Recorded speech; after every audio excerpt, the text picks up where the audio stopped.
Bismillahirrahmanirrahim. Assalamualaikum warahmatullahi wabarakatuh. Alhamdulillahirabbil alamin wa bihi nasta'in ala amri dunya waddin. Asyhadu an la ilaha illallah wa asyhadu anna Muhammadan abduhu wa rasuluh. Allahumma shalli ala Muhammadin wa ala alihi wa sahbihi ajmain. Wa ba'du. Pelajaran malam ini akidah.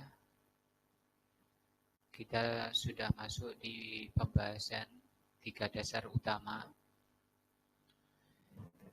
3 dasar yang dimaksud adalah 3 soal yang diajukan oleh malaikat Munkar Nakir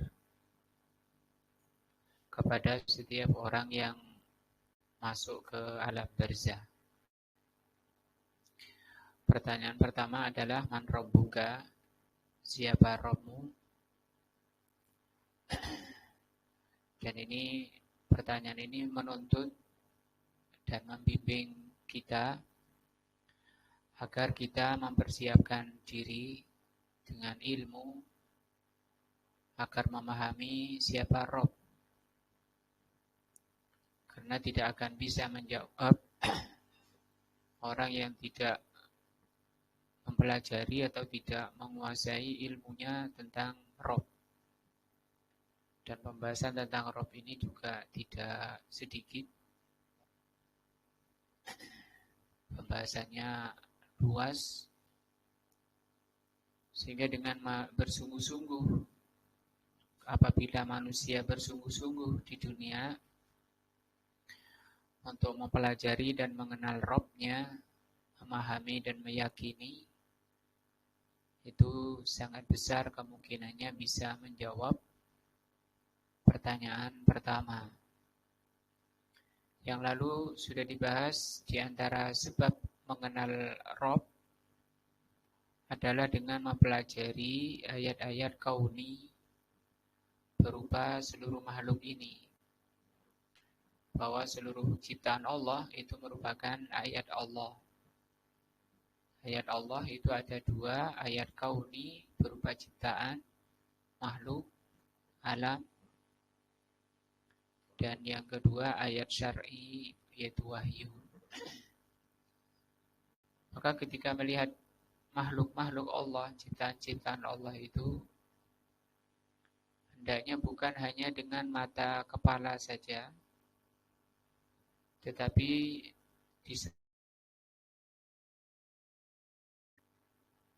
karena kalau dengan mata kepala saja itu tidak ada efek positif. Akan muncul efek positif kalau melihatnya juga dengan mata hati. Karena dari ayat-ayat kauni ini, dari makhluk ini, Allah SWT mengenalkan dirinya. Bahwa Allah itu maha pencipta. Allah itu maha qadir, maha kuasa, maha mampu. Al-alim, maha mengetahui. Bagaimana menciptanya, bagaimana bentuknya, dan sebagainya. Bagaimananya itu Allah saja yang mampu. Artinya dari ciptaan Allah itu, Allah mengenalkan dirinya. Dengan mengenal Allah sebagai Rabb, di antara makna Rabb adalah yang mengatur manusia, mengatur makhluk.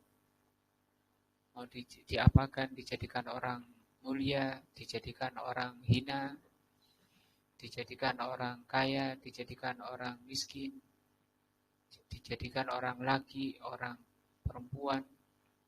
Itu semua termasuk dari makna Rabb.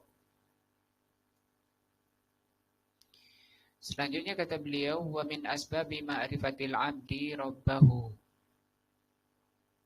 Yang pertama, mengenal Rabb itu dengan ayat-ayat kauni, ciptaan Allah. Yang kedua, kata beliau, dan di antara sebab mengenalnya hamba kepada Allah, kepada Rabb, an-nadhru, yaitu memperhatikan atau mendalami, memahami, fi ayatihi asyar'iyyati. Ayat-ayat yang kedua, yaitu ayat-ayat syar'i. Wahia al-wahyu. Ayat syar'i itu adalah al-wahyu. Alladzi ja'at bihi rusulu alaihimus salatu wassalamu. Yang dibawa oleh para rasul. Itu wahyu dari Allah. Fayanzuru fi hadhil ayati. Maka dengan memperhatikan ayat-ayat ini, kalau zaman kita umat Nabi Muhammad SAW adalah Al-Quran dan Al-Hadis. Wa ma fiha minal masalih.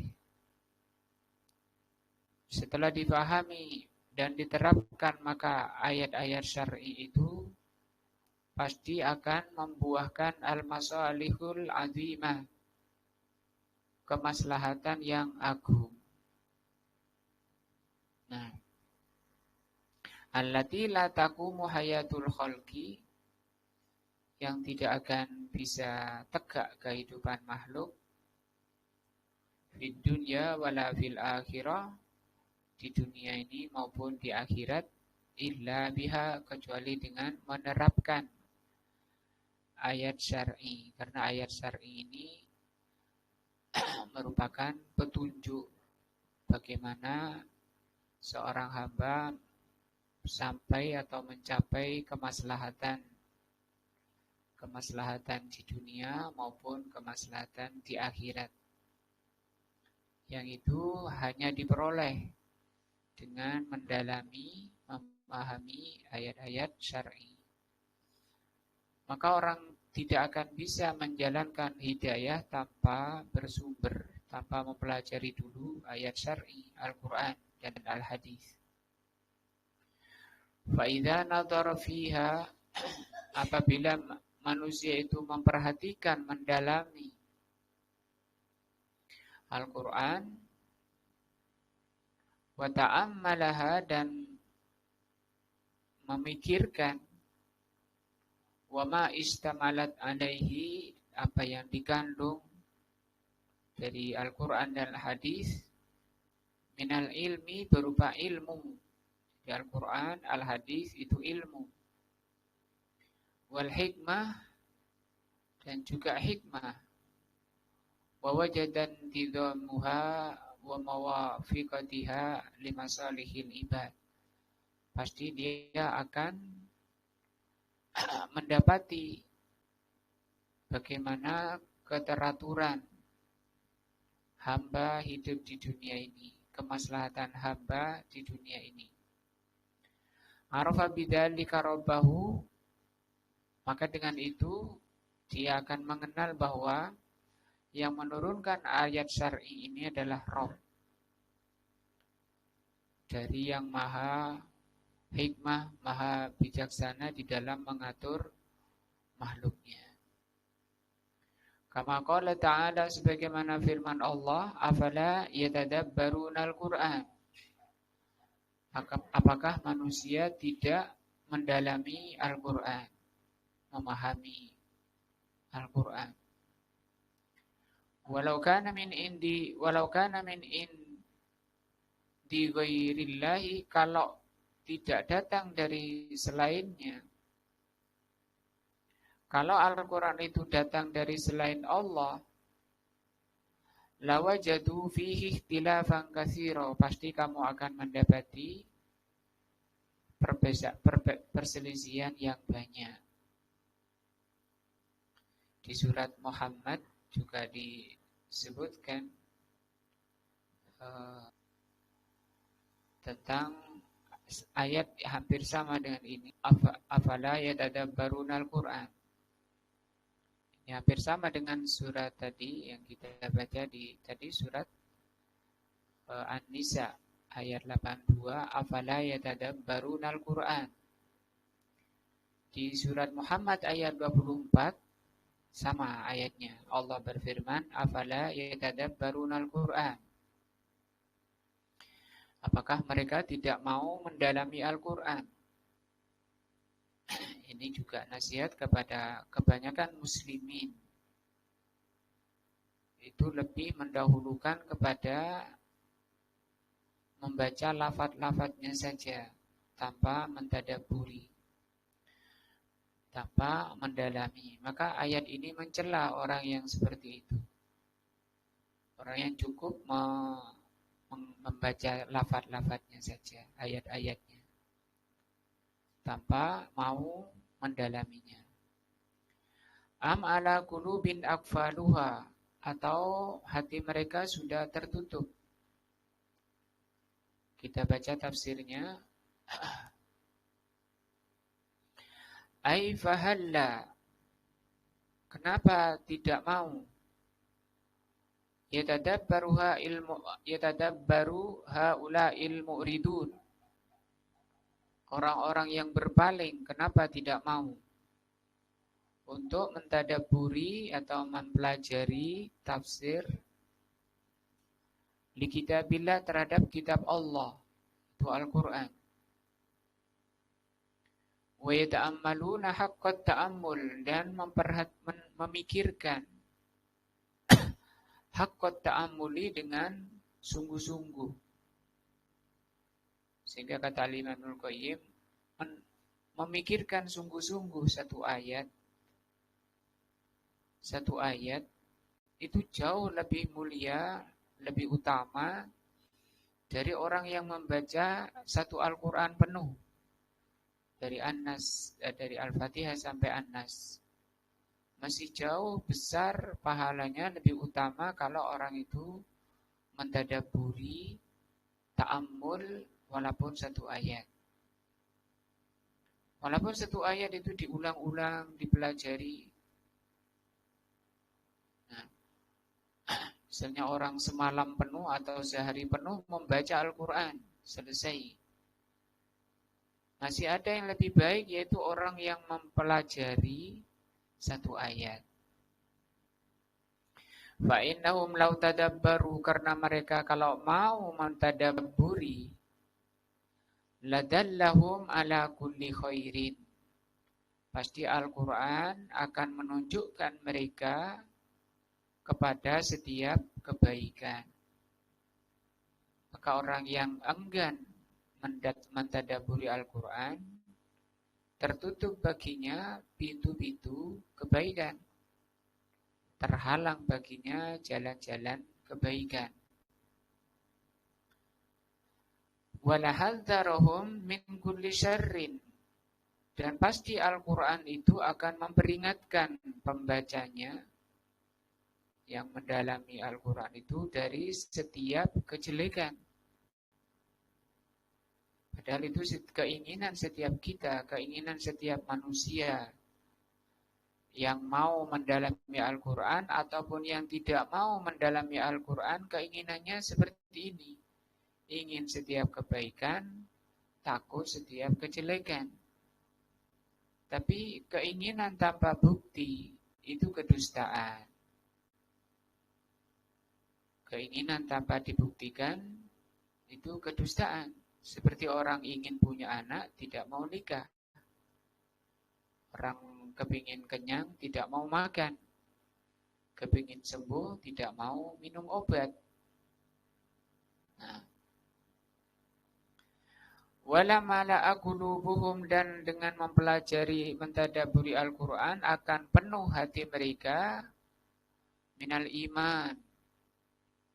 Ini juga tidak kalah pentingnya karena nilai manusia, derajat manusia di dunia dan akhirat tergantung imannya. Bahkan iman ini menjadi ruh amalan manusia di dunia. Orang sholat tanpa iman itu kosong. Orang berbuat baik apapun tanpa iman itu kosong. Tidak ada pahalanya. Walaupun kasat mata manusia itu amalan soleh, amalan yang baik. Tapi pahalanya itu tidak dapat kalau tanpa iman. Karena iman ini merupakan ruhnya.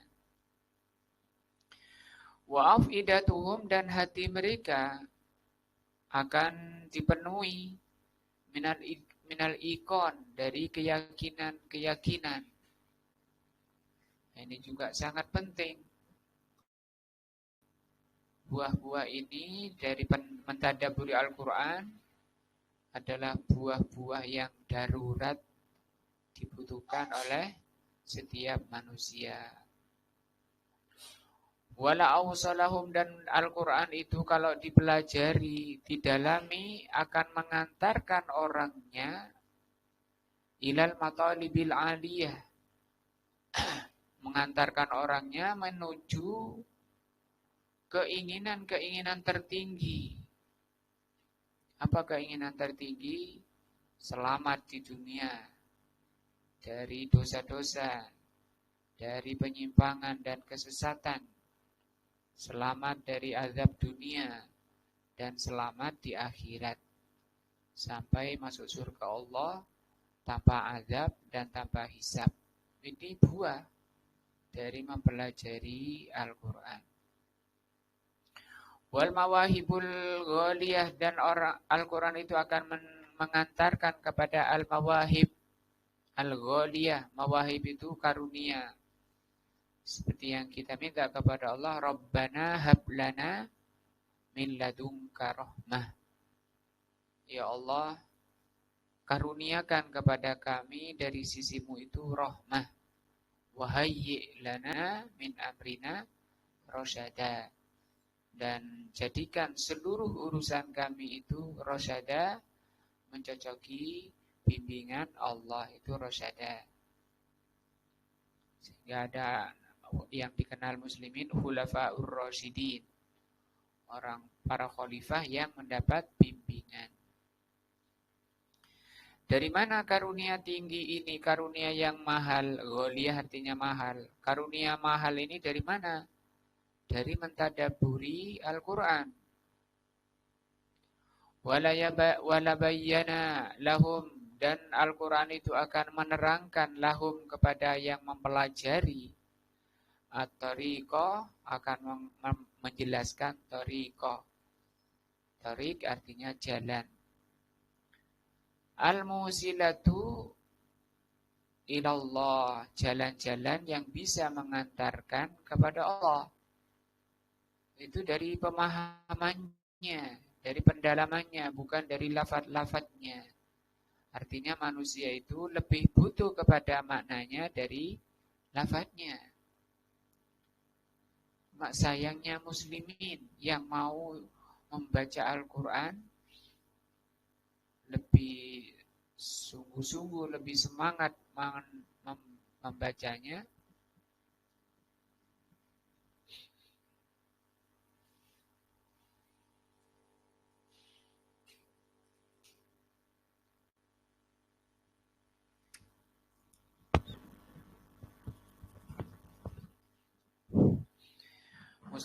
kebanyakan muslimin lebih semangat membaca dari mendalami, padahal mendalaminya demikian agung maknanya, demikian agung buahnya, hasilnya.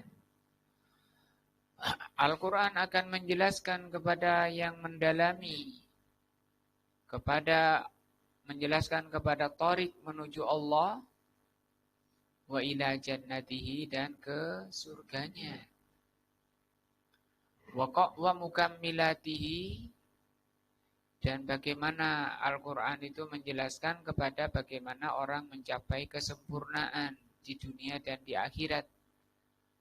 Wa mufsidatuha, dan juga Al-Quran menjelaskan perusak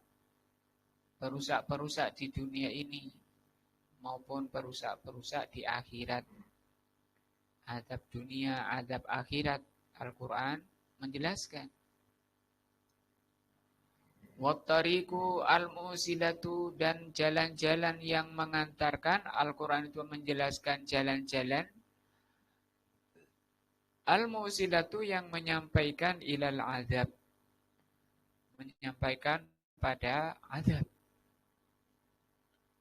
Fabi ayyi syai'in tuhzaru, maka apapun yang diperingatkan oleh Al-Quran, la'arrafahum birabbihim, pasti akan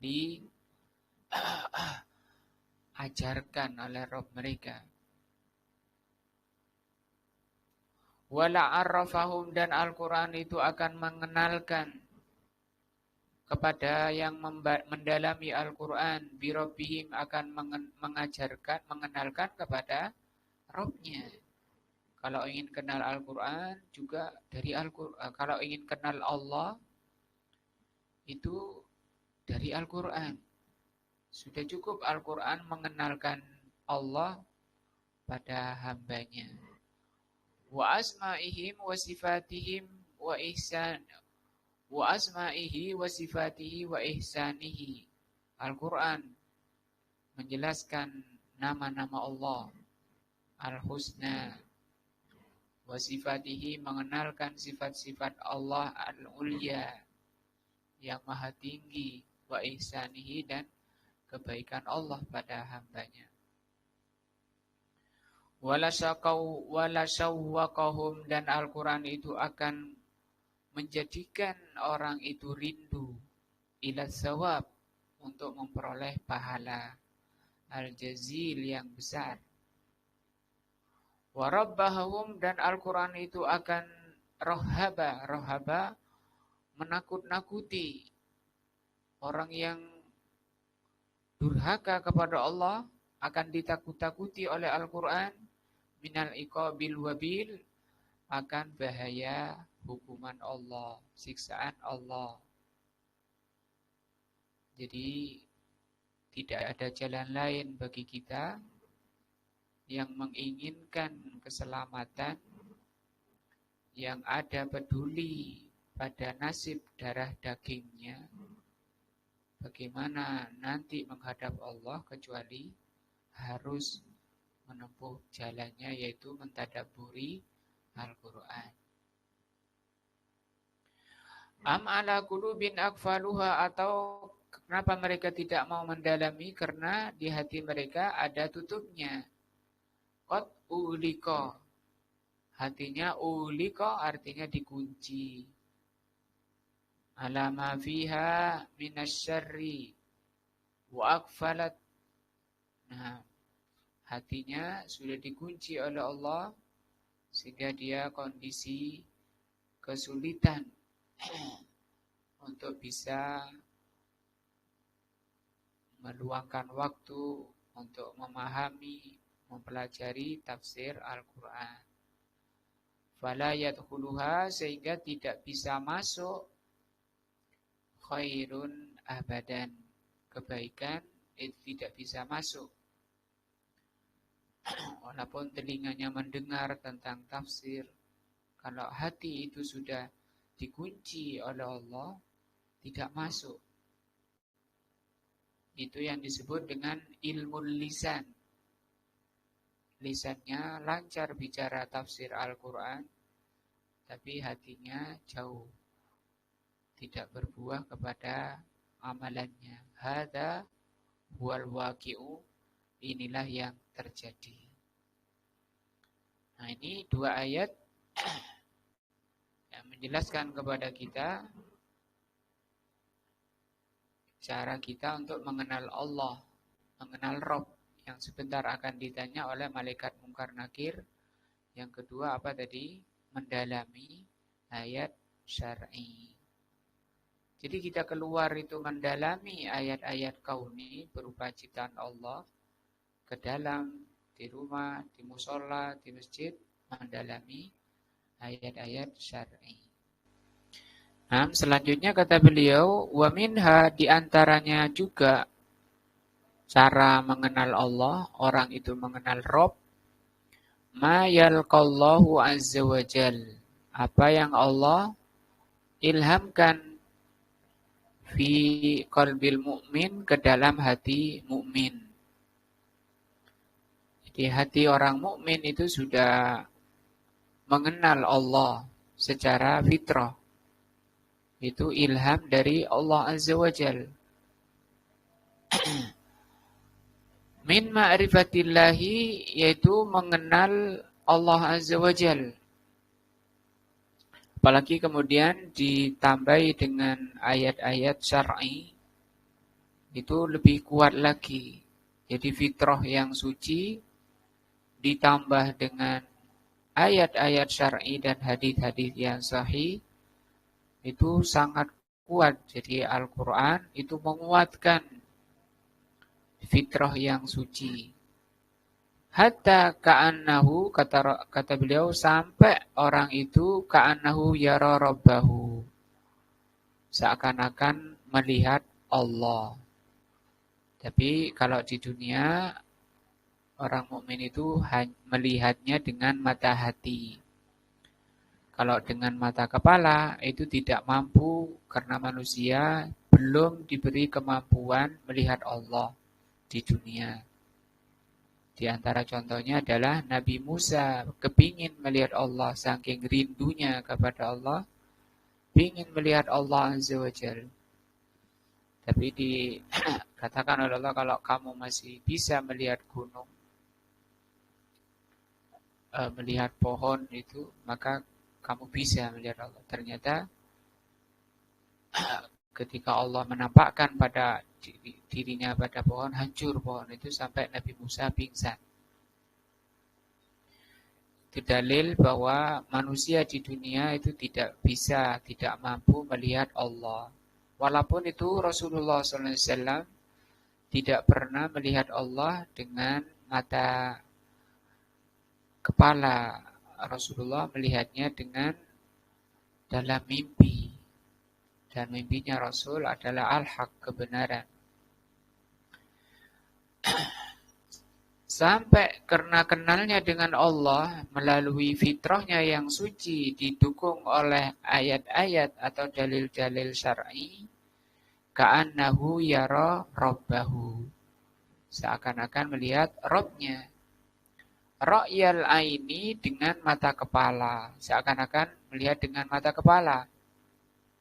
Nah, qala Nabi alaihi salatu wassalam, Rasulullah bersabda, hina sa'alahu Jibril ma'al ihsan, ketika malaikat Jibril bertanya tentang ihsan. Ihsan ini orang terbaik.